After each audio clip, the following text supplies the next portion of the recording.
morning. We are here at Piedmont College in Greenwood, South Carolina, and we're going to be starting day one of the Professional Embalmers Institute. We're so excited. I'm so excited, and I'm sure everyone else is as they're going to be arriving. Excited to see what we're going to learn from Matt Smith here over the next 2 days. So here we are in Piedmont Technical College where the mortuary science program is held, and we're going to be beginning our 2-day Professional Embalmers Institute training. Everyone is getting here, getting settled in. Frigid Fluid Company, who is the sponsor, is getting us refreshments and helping us to get the pens and the paper and everything we need. So I'm going to give you a shot over. Here's our room we're going to be in. We've got about 20 people who are here from literally all across the country. Louisiana and Connecticut and Wisconsin, Michigan, North and South Carolina. So a lot of different states being represented today. I'm getting excited to start and see what we're going to learn from Matt.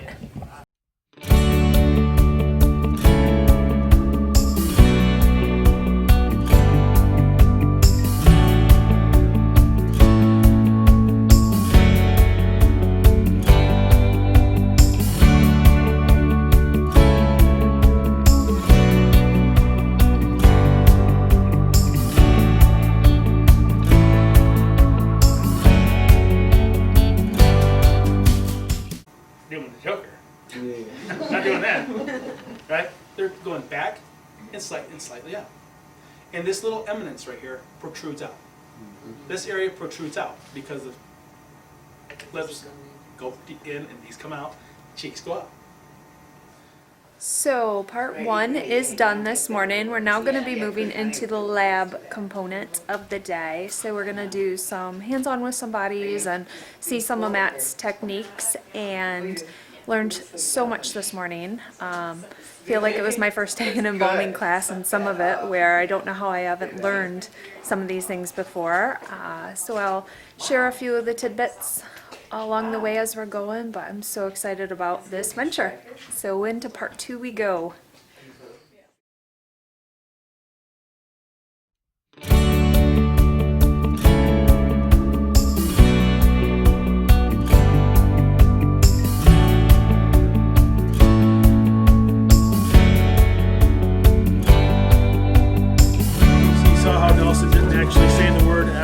He just used the letter.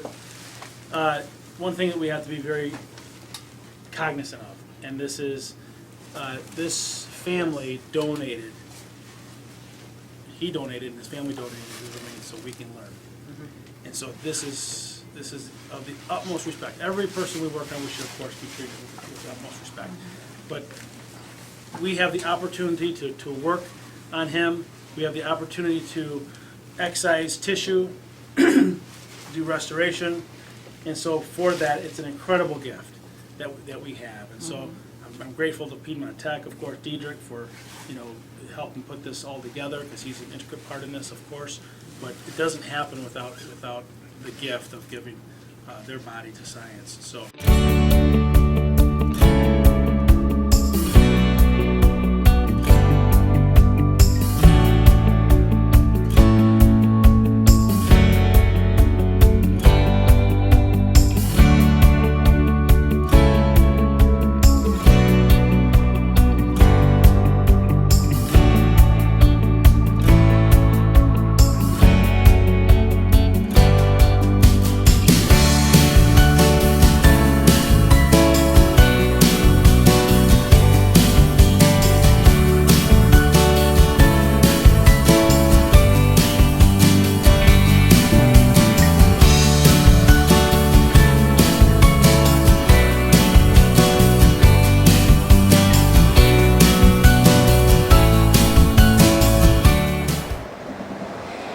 So we're here for day 2 of the Professional Embalmers Institute training, and yesterday was amazing. I met so many cool people. I think that's the best thing about this event, and what has been done is bringing together a small group. You know, there's only about 18 of us, embalmers from across the country that come from funeral homes of different sizes and ethnicities and religions and cultures and just different dynamics of the hometowns and learning so many things. I think the best thing that Matt told us yesterday was, I want to disagree with you. And what he meant by that was, I want different viewpoints to be brought together here. I want you to learn from each other. I don't want us all to be in agreement on one way, or else we're not learning, we're not growing. And I think that's the biggest and best thing that we can take away from this, is learning new things from each other, or ways that maybe we don't want to do something, or ways that other people have tried and have failed. But I think the best thing here is the diversity and learning from each other and getting to know new people across the country. I'm just going to give a little recap on what we learned on day one. We had a little time for socializing to get to know everybody else who was attending. Then we got into the classroom setting, and we went through different before and after shots, and then kind of working photos, and then working through how to embalm different unique situations. So extreme edema, extreme decomposition, accidents, normal cases, that we were then also learning Matt Smith's way of constructing a smile on everybody that you embalm, which was really exciting to learn his technique. And it's so simple. I think a lot of this is, well, duh, was kind of my thought in my head, that have I never thought of this, or why have I never tried this? So it was really fun to see it and to understand it and to know that I can go and implement it. And I think that's the best thing, is when something's that simple that you know you can go home and do it. So it's not rocket science, it's just hearing it from somebody who's been in the trench, done it, can pass on that information. And then in the afternoon yesterday, we came back in here to the clinical lab, and we all gathered around one individual who had donated their body to science for educational purposes. And when someone does that, they're called a cadaver. So we worked on him yesterday and kind of watched Matt walk through doing his perfected smile on a body, how to put that pleasant look on someone through the mouth closure. And we just walked through some different incisions and walked through embalming him.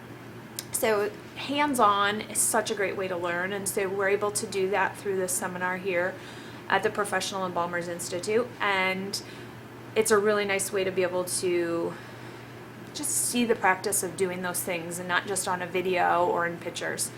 So today, day 2, we are going to be coming back into the clinical lab in the afternoon, and we're going to be working on restorative art.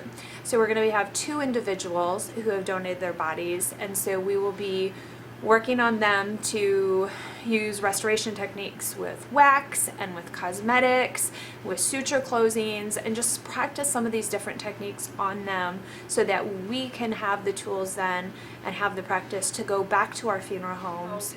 One of my biggest takeaways from yesterday was that Matt kind of gave us the confidence and gave us the tools, gave us the knowledge, but then also gave us the confidence that we can do this, that it's possible, that we can restore and give something back to families. And I think that was such a huge component of the day that I took away. So.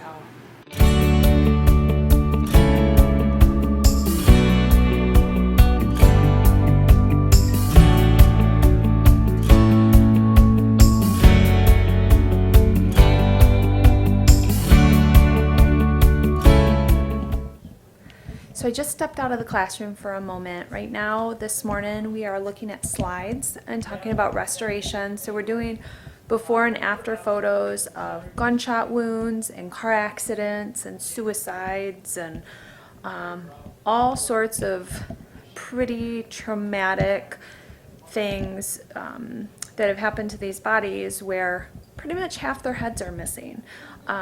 But we're looking through a lot of photos, which I obviously can't show because that's sensitive nature to the families and to the people in the photos, but we were looking through them and learning so much. And what is great is everybody is sharing what they have used, and if they didn't maybe have an item within their funeral home, that they ran over to the hardware store to buy kite string or to buy dental floss or to buy something that would work to be able to create a restorative product to allow a presentable person for viewing to the family. So I'm just going to walk up and show you. We've got the class going on right now and just kind of peek in there at the class. But the sharing of ideas and the sharing of information is what is amazing, because every person has tried and used different things, and everybody bringing their ideas and putting them on the table. And maybe it's something we would never have thought of to use, like if somebody had a lot of maybe holes in their head from a gunshot wound or from an accident or something, and they had a lot of little holes that we sutured up, taking a swim cap and putting it over the head to kind of contain any leaking from all those holes. One containment unit like a swim cap, never would have thought of. What a unique idea. And it didn't come from Matt, it came from somebody else in the seminar. So it's everybody sharing ideas. So it's pretty awesome. So we're just going to peek in quick, if I don't trip and fall. And I don't know that we can see. Probably not. Probably a little too dark. We can't see right now. We've got the lights off, we've got a screen up, and we're looking at pictures. So we'll check some more out in a little bit.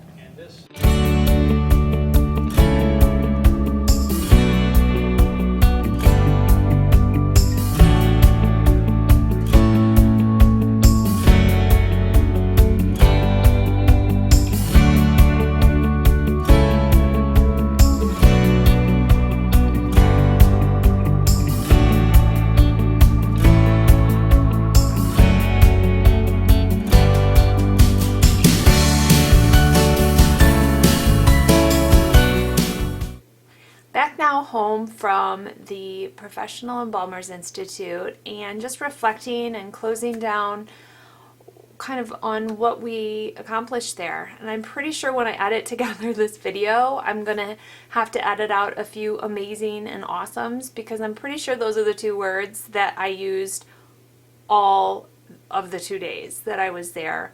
It really was an exceptional 2 days of training and learning. And I think what made it so exceptional was that doors were opened. You know, after years in the business, being shown possibilities and being able to dream a little in terms of what we can accomplish and what we can do as embalmers is pretty liberating, I guess would be the best way to say it.